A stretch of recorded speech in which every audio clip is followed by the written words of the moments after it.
Hello, everyone, and welcome to another edition of Contagion. My name is John Parkinson, and I'm the senior editor.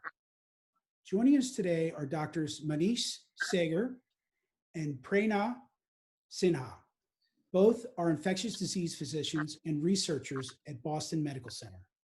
Thank you, doctors, for being able to join us today. Thank you. Thanks for having us. Let's jump right into the topic. Can you provide some background on the Boston Medical Center and talk about the COVID-19 caseload at your hospital in terms of scale and scope that you had to deal with? So Boston, obviously, as people probably know, is located in the Northeast, which was the center of the United States pandemic when it first started in March. New York City, Boston, and other East Coast cities were hardest hit. And Boston Medical Center is a safety net hospital in the city of Boston and serves the most socioeconomically disadvantaged population in the city. And as people are probably aware, this population has been the most drastically affected by the COVID-19 pandemic because probably they're the least likely to be able to socially distance and avoid the infection. So our institution got a large number of cases in Boston. At last count, we were approximately around 2,000 cases. The majority of those cases occurred between March and May. Currently, it's a little bit lower. And almost all of our cases were, I would say, one socioeconomically disadvantaged and in minority populations. And for those not familiar, doctors, with your recent COVID-19 study, can you provide an overview of it and what you examined? Sure. I think COVID-19 obviously is a disease that no one had experience with until it became a pandemic. So there was very limited amount of time available in order to know what would work and what wouldn't. When the Northeast was hit with the pandemic, there was no real evidence-based treatment that could be instituted. So a lot of treatments that were needed for the disease were based upon either small studies or intuition that these would work. So that's the background of why different therapies were tried and what we tried at Boston Medical Center. I don't know if you have anything to add, Pranay. I think Manish said it really, really well. I think one of the things that we did was we set up a multidisciplinary treatment protocol group, which included infectious disease doctors, rheumatologists, pharmacists, pulmonary docs, and even a hem-onc physician. And I think so we were constantly reviewing the literature from across the world, whether it was by Twitter, word of mouth, actual publication, preprint, and we were bringing this to the group. We were discussing it. So there was this kind of collaboration that I've yet to see in medicine, and I think it was actually a pretty amazing thing for me to witness as a junior physician, to learn from the best, pretty much. Absolutely.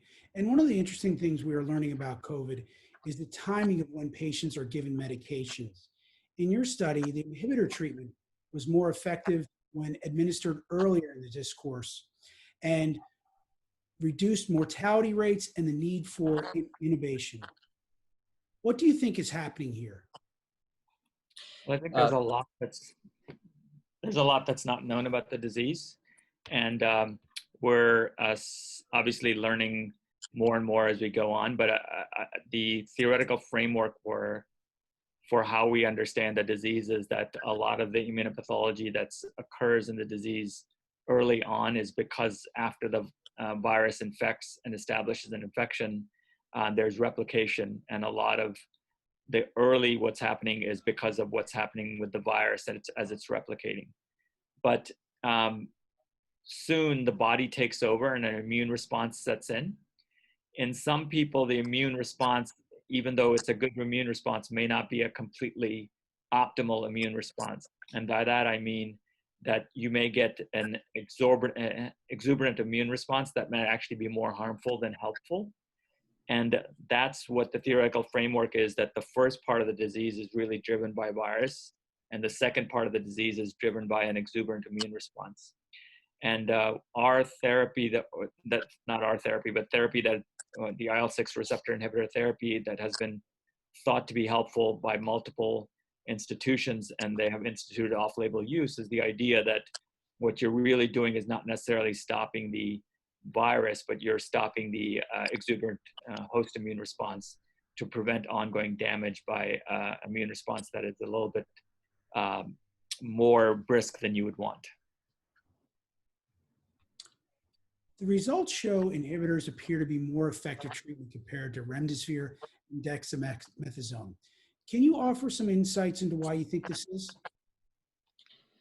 I think it's a little tricky. That analysis is what's called a bootstrapping analysis, where we compared our cohort to the cohorts that had undergone therapy, had been participating in the dexamethasone and the remdesivir trials. And again, like that is, I think that was just for us to sort of make sure that the mortality rates that we were seeing in our population, which were very low compared to other cohorts, was not an accident, because we had about 255 patients. But what that analysis let us do was simulate something like 10,000 patients using numbers from those other two trials and from our institution. And so I think, again, it's very difficult without doing a randomized controlled trial to compare these different treatments. And as Dr. Sagar pointed out, remdesivir is probably a medicine that is for an earlier phase of the disease. And what dexamethasone and our IL-6 inhibitors were doing is more for modulating the cytokine storm that we see with COVID-19. So I think that's just a basic analysis to say that, hey, listen, the low mortality rate that we are seeing at BMC is a stable. It's a stable, stably low mortality rate compared to those other cohorts. And it is true that the overall mortality rate in the recovery trial was almost twice of what we saw at Boston Medical Center. And there might be some population and systemic variations that explain that mortality, and not just the drug that was used. Yeah, I would only add that I would stress that, as Pranay said, this is a statistical analysis. It's not a evidence-based analysis of if you were to actually do a trial where you compared one drug against the other drug. And that is really important to do because, as Pranay said, there is actually a large amount of variation in mortality among different populations, which remains unexplained. The mortality that's observed in even resource-rich countries such as Italy and the UK, as compared to what's observed in the United States, is quite different. Obviously the care is different, and there's a lot of other factors which potentially explain it, but it's not completely explained at this time.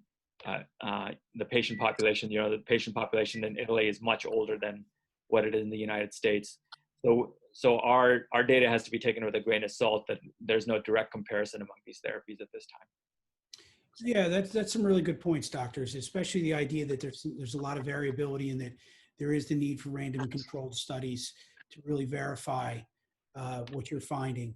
I am kind of curious, though, based off your findings of your study, have you adapted a prescribing protocol for these medications? And if so, can you take us through it? So we actually were prescribing off-label and that's how we evaluated all these patients. At this time, given that the pandemic, at least in the Boston area, has become a lot slower, we're seeing a lot less patients. We don't feel the urgency to treat with off-label medications at this time as much as we did before. And secondly, we now have FDA-approved treatments that weren't available previously. So remdesivir and dexamethasone in randomized trials have been shown to be somewhat efficacious. And so we are utilizing those treatments above anything that we're using off-label. So at this time, we're not necessarily using tocilizumab off-label. We're awaiting the final results from the randomized trials before we start instituting it again among patients.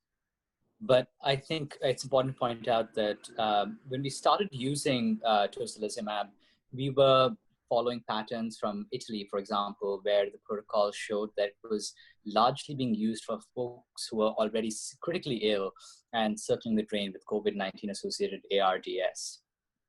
And that's how we wanted to use it initially.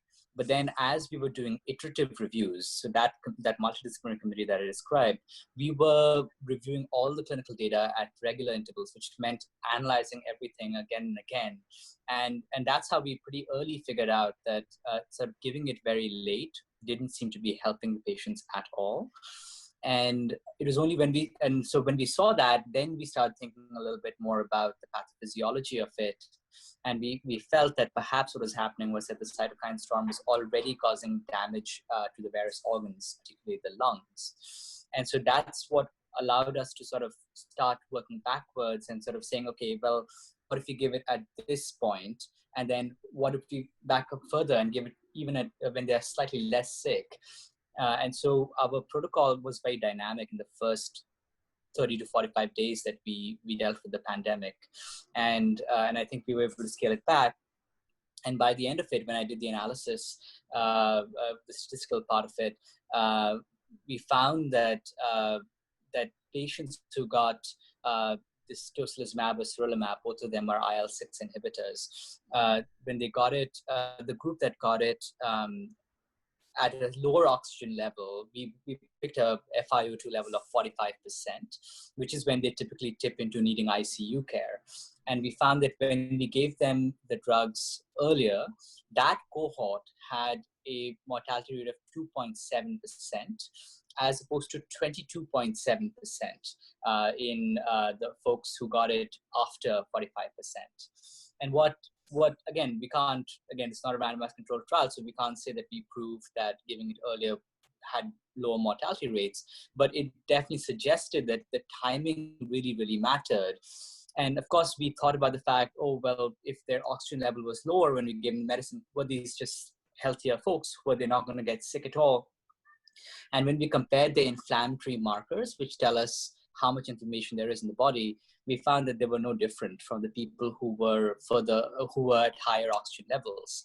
And so what that told us was that maybe these were the same people who would have, in a few hours or a day, been at a higher level of oxygen, needing a higher level of oxygen. We just caught them earlier and gave them the medicine which calmed down the immune system and decreased the immune-mediated damage. So that was the main finding in our study. And I think what that invites us to do is, when we look at these randomized controlled trials that are coming for sarilumab, for tocilizumab, and even for steroids, then we need to think about what time did the patients get these steroids? Did they get them when they were already mechanically ventilated in the ICU, or did they get them when their oxygen levels just began dipping and they just started requiring oxygen? Because we think you might have a different effect for the same medicine when given at different times.